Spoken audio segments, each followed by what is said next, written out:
Cette herbe-là, vous la connaissez, on ajoute ses feuilles aux fameuses tomates mozzarella pendant l'été. Évidemment, il s'agit du basilic.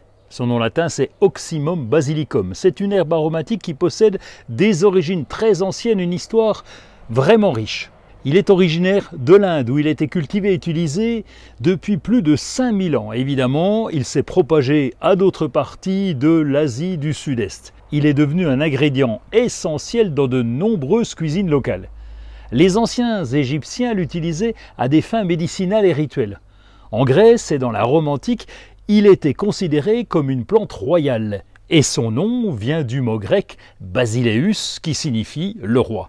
Chez nous, au Moyen-Âge, le basilic était cultivé dans les jardins monastiques et utilisé à la fois comme herbe médicinale et culinaire. Bon, compte tenu de ses origines, on comprend que cette plante n'aime pas le froid et préfère le plein soleil. Le basilic a besoin de beaucoup de soleil. Il lui en faut au moins 6 à 8 heures par jour. Au jardin, on va le planter en plein soleil justement, et si vous le cultivez en pot, veillez à placer le pot là aussi au soleil de l'après-midi. Cette herbe molle a une petite contradiction dans ses besoins.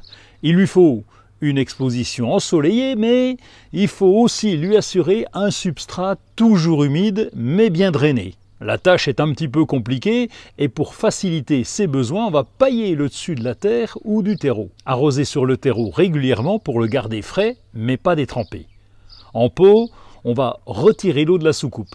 Préférez arroser le matin de façon à éviter l'excès d'humidité pendant la nuit.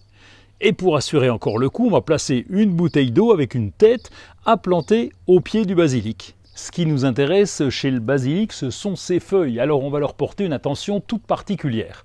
Comme toutes les plantes, le basilic continue sans cesse de pousser. En se développant excessivement, les tiges arrivent à filer et les feuilles peuvent sécher à la base. C'est pas terrible pour la récolte. Alors pour favoriser le développement du feuillage depuis le bas de la plante, on va pincer les tiges supérieures. En retirant le bouquet final, vous encouragez une croissance touffue et vous évitez que la plante ne fleurisse trop rapidement.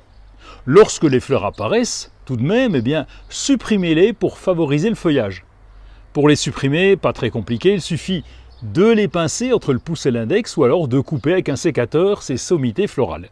Bon, dernière chose, surveillez bien la plante parce que le basilic peut être attaqué par des pucerons ou même des limaces et des escargots.